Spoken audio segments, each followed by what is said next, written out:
ces livres ne s'éloignent pas de mes lèvres, jusqu'à ce que ça me délivre et je m'enivre d'une vie avec tes œuvres. Je veux lire pour connaître mieux, je veux lire pour réussir en toutes choses. Bonsoir à tout le monde, bonsoir à toutes les familles qui sont en train de nous suivre. Très heureux d'être encore chez vous pour ce nouveau numéro de Livre Inspiré. D'habitude, nous avons toujours à vous offrir la culture, de la lecture, à vous offrir toujours cette mentalité de livre, toujours chaque moment dans ces moments de livre inspirés. Aujourd'hui, encore ce soir, nous avons l'honneur de recevoir deux personnes qui nous sont tellement spéciales. La première de personnes, il s'agit de coach Sanders Sagabé. Avec lui, nous allons partager ce plateau. Bonsoir, coach. Bonsoir, pasteur Giresse. Merci beaucoup pour l'invitation. Nous sommes très honorés. J'aimerais aussi profiter pour présenter déjà mes vœux les meilleurs à toutes les familles qui nous suivent. Et je salue spécialement quelqu'un de spécial qui est ma femme, Abigail Zagabé, ainsi que toute la famille. Merci. Ok, nous avons encore l'honneur de recevoir une autre personne. C'est un jeune écrivain. Il s'agit de Samuel Boukouenkou. Donc, c'est lui avec qui nous allons partager encore cette soirée, l'émission de Livre Inspiré. Bonsoir, Samuel. Bonsoir, pasteur Giresse. Bonsoir aussi à tous les spectateurs de cette émission. Je profite aussi de saluer toute ma famille, la famille Boukouenkou, ainsi que mon pasteur, le révérend pasteur Jean-Marcel Kabasumba. Nous allons commencer cette émission ici, mais il n'est plus l'habitué de présenter le coach, mais au moins les gens qui nous suivent maintenant, peut-être pas de froisseux. Dans quelques mots, qui est le coach Sanders? Ok, merci beaucoup pour la question, c'est toujours intéressant. Je suis un passionné et ma passion, c'est plus au niveau de éclairer les gens. J'aide les gens à accomplir leurs projets. Donc je forme dans des secteurs clés tels que le leadership, mais aussi la prise de parole en public, que je trouve utile. Vous verrez même dans la Bible, il y a un certain moment où lorsqu'on présente David dans son CV, et on souligne une chose très intéressante, on dit il parle bien. C'est très important. Et lorsqu'on parle de Jésus, il dit jamais homme n'a parlé. Comme c'est très important. Donc j'accompagne les politiciens, les femmes d'affaires et tout ça, à savoir communiquer, à savoir diriger. Ok, à savoir communiquer, à savoir dire des choses un peu sur Samuel. Qui est Samuel? On peut savoir un peu qui est Samuel, un peu si le téléspectateur qui est en train de suivre. Oui, merci beaucoup, pasteur, pour cette question. Samuel Boukouenkou, je suis un serviteur d'études, un évangéliste et aussi un écrivain.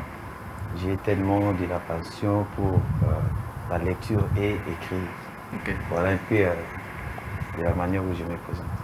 Merci beaucoup. On va commencer avec ces citations qui nous viennent de Barack Obama. Barack Obama nous dit ceci: la lecture est importante. Si vous savez lire, alors le monde entier s'ouvre à vous. On commence avec le coach. Quelle est votre pensée, votre commentaire avec cette pensée, citation merveilleuse de Barack Obama? Oui, en fait, quelqu'un qui ne connaît pas reste quelqu'un de chez lui.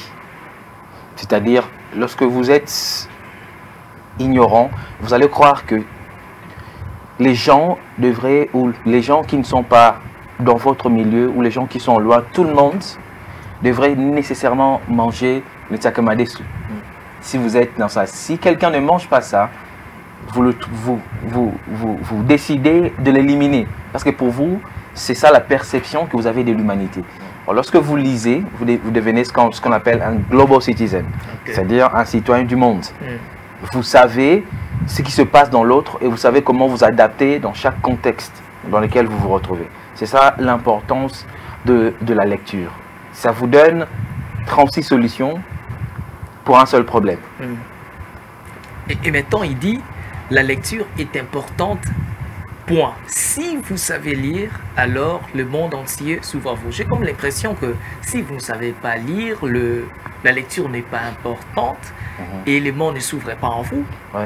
Ouais, parce qu'il y a des gens qui... En fait, tout le monde apprécie la lecture d'une certaine façon. Mais ce n'est pas tout le monde qui lit. Parce qu'il y a toujours cet élément de la difficulté qu'il y a, de la discipline qui s'impose. Et ça fait en sorte que ça sépare les gens. Certains disent, vos histoires là, moi j'aime pas, ça fait mal à la tête. D'autres disent, ok, je vais lire.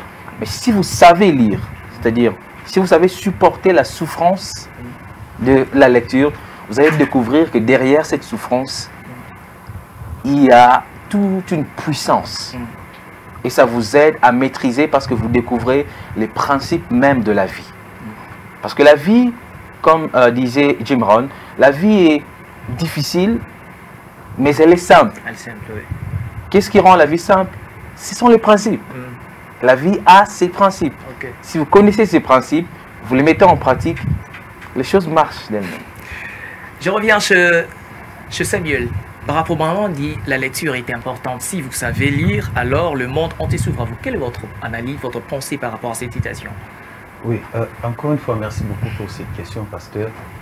Je dirais ceci, je vais parler en français et puis je vais le dire en anglais.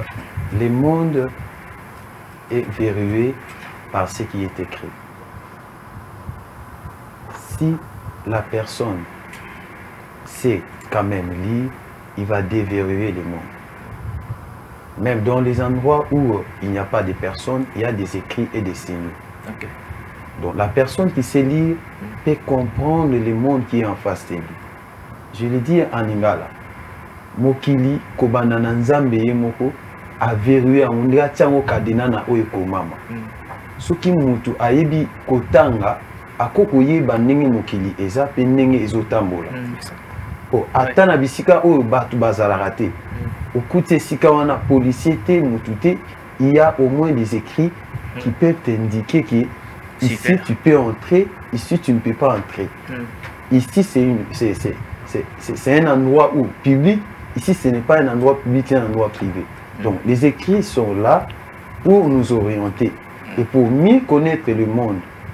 Dans toutes ces sens, il faut savoir lire. Wow.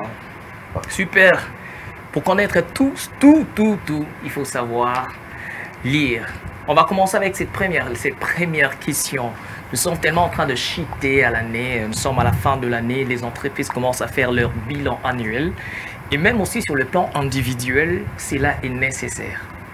Dans les 4 méthodes de la lecture annuelle, il faut également faire le bilan. Ma question est celle-ci. Pour vous, maintenant, combien de livres imprimés ou numériques avez-vous lu depuis janvier 2021? Je reste avec vous, Samuel. Merci beaucoup, encore une fois. Moi, depuis le début de l'année jusqu'à la fin, j'ai eu au moins le temps de lire 4 livres. La première, c'est d'abord la Bible, parce que là, je le lis à tout moment, à chaque moment, dans tous les endroits où je me trouve. Okay. Et je me suis aussi donné le temps de lire aussi d'autres livres, des autres écrivains qui ont écrit, notamment les livres Taxi Jaune de maman Micheline Ali. J'ai lu aussi les livres d'un frère, Benjamin Bouya, Ce qui tue la jeunesse. Et encore un autre livre que j'ai dit, c'était Le chemin de la croissance spirituelle.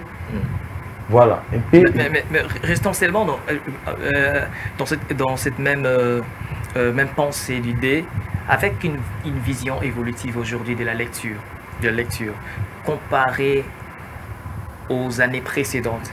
Est-ce que cette année, la fréquentation de la lecture, l'amour pour le livre et les goûts de la lecture ont-ils évolué ou augmenté chez vous? Oui, effectivement. Cela a vraiment augmenté. Parce qu'avant, ou dans les années passées, je me limitais qu'à lire la Bible. Je n'avais pas le temps de chercher d'autres ouvrages à lire aussi, non. Mais maintenant, je me donne le temps d'acheter d'autres livres et de lire aussi. Okay. Donc, j'ai quand même eu une évolution par rapport à ça, à la lecture. Et j'ai encore beaucoup d'envie en moi de chercher à connaître d'autres choses qui sont écrites, notamment nos écrivains ici en RDC ou comme ailleurs. En tout cas, ces désirs-là à moi sont en train d'augmenter de temps à temps. Wow. Je reviens chez Coach. Nous sommes à la fin de l'année. si les entreprises essaient de faire leur bilan annuel, même aussi sur le plan individuel, nous aussi nous sommes obligés aussi de faire notre propre bilan. Même aussi sur le plan de la lecture, nous devrions aussi faire. Mais la question est celle-ci, combien de livres avez-vous lu depuis janvier 2021? Je suis autour de 20 livres. J'ai lu quelques livres en dur, par exemple la biographie de Rafael Nadal, et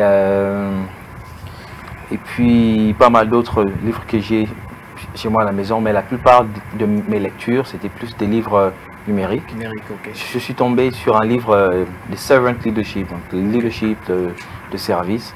Là, on raconte une histoire qui m'a vraiment fait du bien. Il y avait une dame qui avait son fils. La dame était très malade, elle était diagnostiquée d'un grand cancer et son fils est venu le voir. En fait, elle souffrait. Mais son fils voulait juste la voir et puis partir. Elle dit non, reste ici. Elle a pris toutes ses forces. Elle est allée dans la cuisine. Elle a préparé un petit plat que son fils aimait bien quand il était enfant. Et la dame est sortie avec. Et son fils a mangé, mais il avait des larmes aux yeux.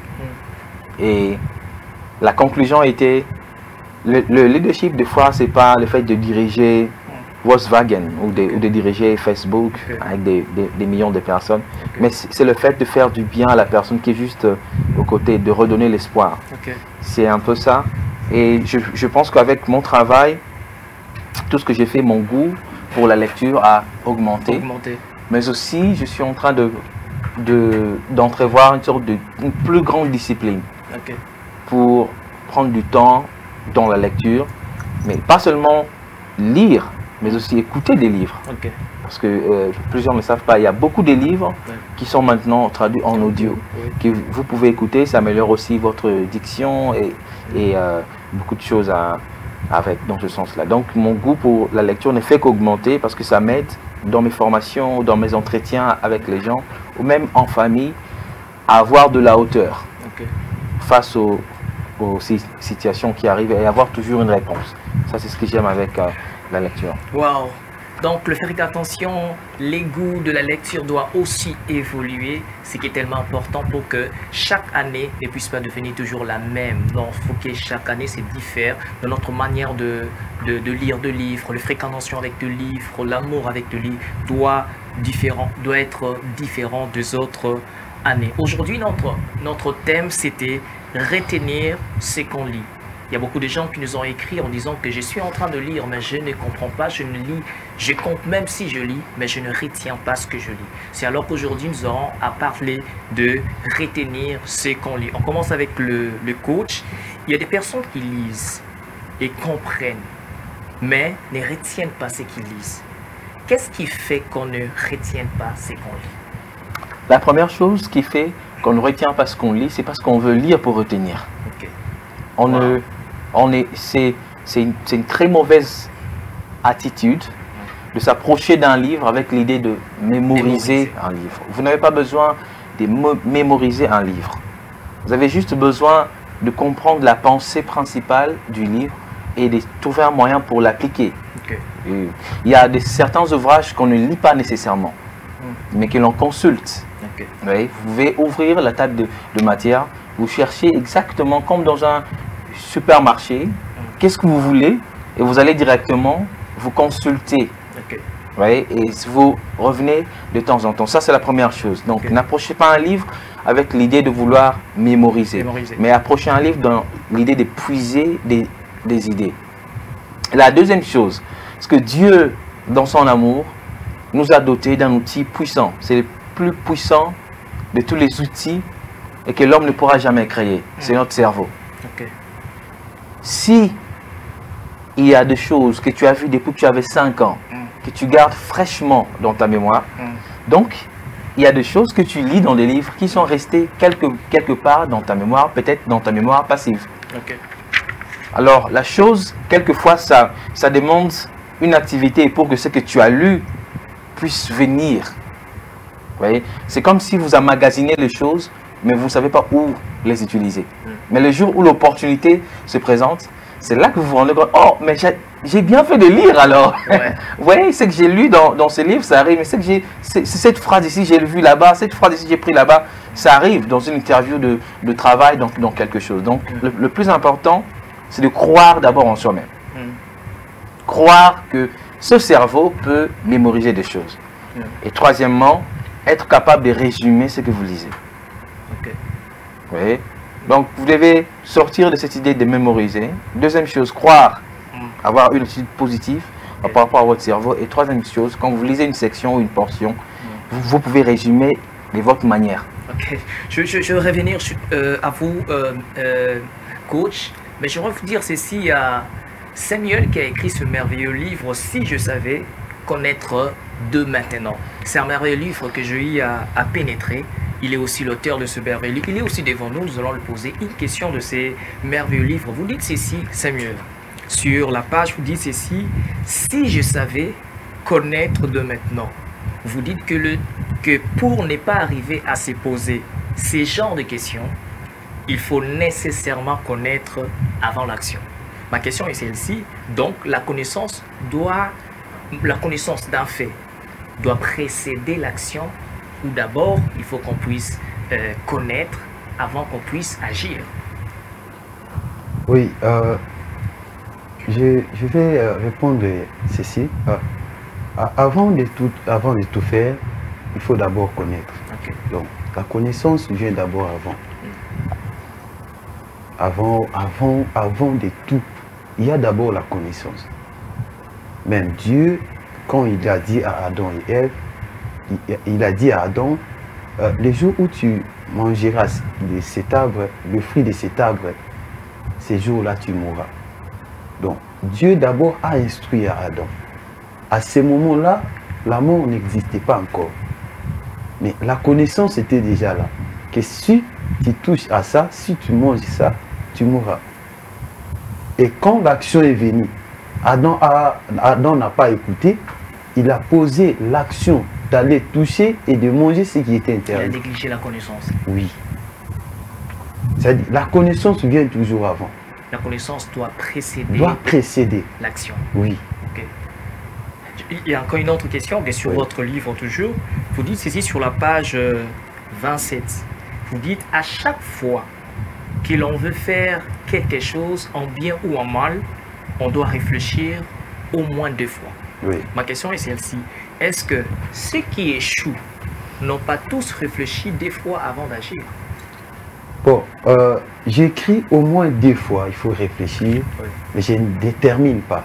Je ne dis pas qu'il faut se limiter qu'à réfléchir 2 fois. Au moins. Parce que dans chaque chose où la personne veut faire, il y a le temps aussi qui lui est donné pour agir. Okay. Tu ne peux pas agir en retard ou en avance, mais il faut agir dans les temps. Alors, au moins 2 fois. C'est-à-dire, la première fois, tu peux réfléchir rapidement. Mais tu te retiens d'abord pour dire non. Est-ce que la chose que je vais faire, est-ce que c'est bien ou c'est mauvais? Est-ce que ça va m'apporter quoi? En réfléchissant la deuxième fois, tu peux te ressaisir si le premier était mauvais ou c'était bien. Et tu peux maintenant prendre cette assurance pour agir.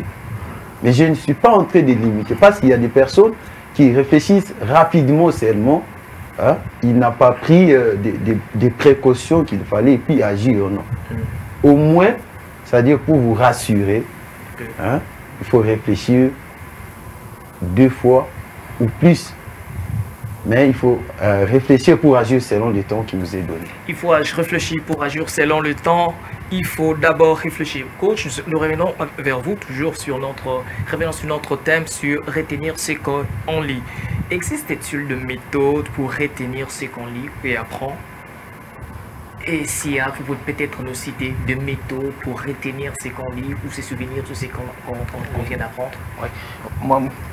Moi, je verrais plutôt procéder par une seule méthode que je trouve intéressante. C'est vrai, il y en a plusieurs. Certains, lorsqu'ils lisent, ils écrivent des petites parties du livre à côté. Ça les aide à revenir de temps en temps le soir ou plus tard après la lecture. C'est aussi une méthode, d'autres ils soulignent. Et du coup, lorsqu'ils reviennent dans le livre, ils peuvent toucher ça et là où ils ont fait. Mais la méthode que je trouve intéressante et révolutionnaire, c'est celle qui consiste à lire une section ou un chapitre et après vous fermez votre livre et vous essayez de résumer vous-même. Ok. Avec avoir cette pensée de résumer. Voilà, vous essayez de résumer soit en parlant, soit en écrivant. Ok. C'est-à-dire qu'est-ce que l'auteur veut dire. Ok. Et ça va vous aider à dire exactement ce qu'il a dit, mais avec vos propres mots. Et c'est une méthode d'appropriation. D'une manière de questionnement sur... Voilà. Ouais. Justement, vous appropriez la pensée. Vous n'allez plus répéter ou rabâcher Ouais. le livre. Mais là, plutôt, vous définissez le livre avec votre langage. Vous définissez le livre avec vos réalités, avec ce qu'il y a autour de vous. Vous voyez?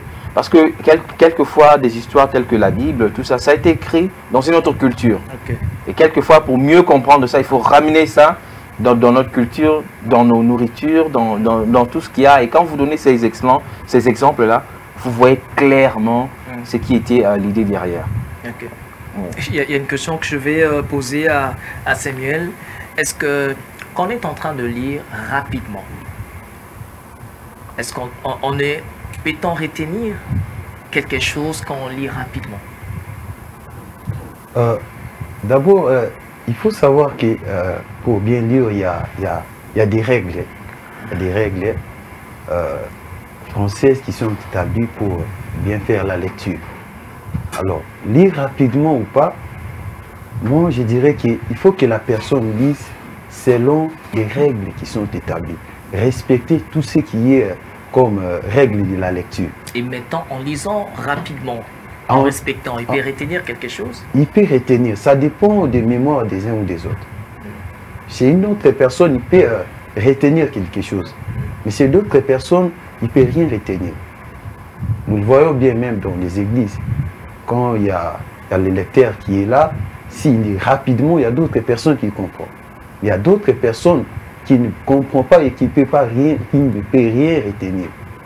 C'est-à-dire ça dépend des personnes. Mais il faut respecter seulement les règles de la lecture. Tu avais une question en lisant rapidement, est-ce qu'on peut retenir quelque chose? Très bien. Je voulais juste mentionner quelque chose, que notre cerveau est un muscle que l'on peut développer. Alors, ça se développe juste par la lecture. Il y a certains qui peuvent vous lire un bouquin de 200 pages en un jour et vous répètent ça. Mais d'autres ne peuvent pas. Pourquoi? Parce qu'ils ne sont pas entraînés en ça. La lecture, c'est une gymnastique. Vous ne pouvez pas courir d'ici justement jusque à la gare. Si vous n'êtes pas habitué à ça, vous pouvez faire une crise cardiaque parce que l'exercice que vous vous imposez dépasse vos capacités. Donc le tout, ça dépend. Est-ce que vous êtes encore débutant, lecteur, ou vous êtes un lecteur? C'est-à-dire, vous êtes chevronné de la lecture, vous aimez lire. Parce qu'il y a toujours un niveau où la lecture, c'est une discipline. Mais un niveau où la lecture, c'est un plaisir. Okay. Alors il faut savoir dans quelle période, dans quel contexte vous êtes. Mais est-ce que la rétention doit être entière ou partielle lorsqu'on lit un livre? Alors, c'est là que plusieurs pêchent. Et j'aimerais encore revenir que votre problème, lorsque vous lisez, ce n'est pas de vous préoccuper d'abord de la rétention. La rétention vient, ça se développe. Vous voyez, le plus important, rassurez-vous que vous avez lu rapidement ou lentement. Quand Warren Buffett, lui se plaint parce qu'il lit lentement. Mais il y en a d'autres qui regardent. C'est aussi une méthode qui est maintenant plébiscitée actuellement, où les gens regardent les écrits rapidement, et ils passent, ils regardent, et puis à la fin, il a retenu quelque chose. Donc je pense qu'en lisant rapidement, on peut retenir. Tout comme en lisant lentement, on peut retenir. Mais le plus important, c'est de rassurer que lorsque vous lisez, que votre pensée, vos yeux sont vraiment sur les écrits. Parce que souvent, les gens ne retiennent pas, parce qu'ils ont le livre en main, mais il est au grand marché. Okay. Donc, il est très loin. Et même les étudiants, ils échouent des fois, mais ils ont les notes pendant 4 heures, mais ils ne sont pas là. Ouais. Ils sont en train de se balader quelque part, alors que leur corps est quelque part en train de lire. D'où, pour retenir, l'un des éléments clé, c'est la concentration, le focus. C'est très important. Vous pouvez lire rapidement et très rapidement et comprendre. Parce que sans retenir les mots du livre, mais vous comprenez la pensée en lisant rapidement. Et puis vous retenez ça. Et vous pouvez aller lentement aussi, vous allez retenir. Mais si vous lisez, tout en étant en dehors, c'est là que vous n'allez rien comprendre. Et c'est difficile dans notre siècle parce que l'une des plus grandes maladies, les plus grandes pathologies que nous avons, c'est le problème de la distraction. Et la distraction a atteint un niveau où l'on ne peut plus rester 5 minutes concentré sur une chose. On est souvent WhatsApp, Facebook, il y a vraiment cette pathologie. Les gens doivent se retraiter, si je peux dire. Vraiment. Oh, nous sommes en train de cheater déjà. Oh, la télé, ouf. Samuel, quand vous avez écrit ces livres, ma question, quand vous avez écrit ces livres, qu'est-ce que vous voulez que les gens puissent s'y attendre en écrivant ces livres ici? Bon, ce que je voulais juste vraiment dire aux gens, c'est qu'il faut que les gens puissent connaître avant. Hein? Mon livre est intitulé « Si je savais », il dit « Connaître dès maintenant ». Donc, c'est même ça la conclusion. Si je savais, connaître dès maintenant. C'est-à-dire, on arrive à des fois à se poser beaucoup de questions que lorsqu'on échoue, on arrive des fois à se poser beaucoup de questions qu'on laisse lorsqu'on a perdu des choses, mais on n'a pas maintenant ce souci-là. Avant de faire n'importe quoi, il faut d'abord connaître. Si vous n'avez pas la connaissance avant de faire toute chose, alors vous serez toujours une personne qui commencera à dire si je savais toute la vie. Mais si vous avez de la connaissance avant, ça va vous rassurer et tout ce que vous allez faire, vous aurez toujours raison. Coach, si vous savez, ouais, connaître de maintenant. Très important, le sujet. Moi, je voulais ajouter un aspect intéressant, c'est que vous pouvez connaître, mais vous n'appliquez pas ce que vous connaissez. Et ça, c'est l'erreur de plusieurs jeunes. Nous sommes dans le siècle où la connaissance est partout maintenant. La connaissance, tout le monde l'a d'une certaine manière. Mais le vrai problème, c'est la volonté d'appliquer la connaissance. C'est ça qu'on appelle la sagesse. La sagesse, oui. C'est ce qui manque cruellement à notre jeunesse. Alors, il est important de se poser un certain nombre de questions. C'est ça qu'on appelle la réflexion. Se poser un certain nombre de questions, c'est-à-dire, cet acte que je fais, quel sera le bénéfice? Quelle sera, en fait, la partie négative de ça? Et puis, vous prenez le temps de balancer. Vous trouvez que si je fais, il y a plus de risques que le mal soit plus grand que le bien. Alors, j'abandonne. Alors, cette force-là de dire, j'abandonne, c'est ce que nous n'avons pas aujourd'hui. On est juste derrière l'alcool, derrière plusieurs choses, des faiblesses, en se disant, aujourd'hui c'est la dernière. Je fais seulement ça et puis je passe. Et plusieurs n'ont pas lu cette année, ils n'ont pas eu le temps de lire des livres parce qu'ils disent, je vais lire demain. Je vais lire pendant les vacances. Pendant les vacances, j'ai dit, je vais lire quand je vais reprendre le travail ou les études parce que j'aurai le temps de lecture, et il n'a jamais lu. Et il se demande, pourquoi je n'avance pas? Pourquoi je n'ai pas de promotion? Pourquoi je n'ai pas de percée? C'est très important de connaître. C'est très important de connaître. Si je savais de maintenant, je dois connaître. Nous sommes en train de chuter. Je vous propose vraiment de procurer ce merveilleux livre. Je vais même demander à Samuel où on peut trouver ce merveilleux livre que vous avez mis à la disposition du peuple de Dieu, même de tout le monde aussi. Pour maintenant, ceux qui veulent avoir ces livres, ils doivent juste me contacter. Votre numéro de téléphone? Mon numéro de téléphone, 082 41 05 114. 082 41 05 114. Là, si vous contactez, vous aurez ce merveilleux livre aussi de Samuel, écrit par Samuel. Si je savais connaître de maintenant, qu'autre votre monde est la fin, parce qu'on est déjà à la fin de l'émission. Merci beaucoup pour l'invitation, et j'aimerais vraiment encourager quelqu'un à lire. Essaye de combler les vides de toute l'année maintenant. Je sais que nous sommes dans la période de fêtes, mais la chose à faire maintenant, c'est faire le bilan. Ce n'est pas de fêter, parce que les années passent, nous tendons vers la mort. Alors, il est important de réfléchir sur qu'est-ce que je vais léguer comme héritage, qu'est-ce que je dois faire pour que ça change. est-ce que je suis en bon terme avec Dieu? Est-ce que je suis en bon terme avec les autres? En tout cas, c'est sur ce point-là que je voulais souligner. Merci beaucoup. Samuel, nous sommes arrivés à la fin. Votre mot de la fin. En tout cas, je vous remercie beaucoup, Pasteur Giresse, pour l'invitation. J'aimerais dire seulement aux gens qui soutiennent aussi des jeunes, en fait. Je suis un jeune, je me débrouille. Ma passion est d'écrire. Alors, s'il y a des personnes qui ont aussi des bons cœurs pour me soutenir, en tout cas, même derrière vous, ils peuvent juste me contacter et leur soutien nous sera toujours favorable. Nous sommes arrivés à la fin. Nous sommes là pour accompagner toutes les personnes qui sont des amoureux de la lecture, même aussi les écrivains. Nous avons reçu un jeune écrivain qui est dans ses débuts dans la lecture et il est là. Donc nous sommes là, les accompagner afin que la lecture prenne aussi place et de faire comprendre que la littérature, écrire, c'est son passion, c'est leur passion. Nous aussi, c'est notre passion. Vraiment, je vous donne rendez-vous pour la semaine prochaine. Vous pouvez entrer sur notre chaîne YouTube, s'abonner même, et puis trouver nos différentes émissions précédentes. Ce serait une chose bénéfique. Je vous donne rendez-vous la semaine prochaine. Gardez-vous bien portant. À très bientôt.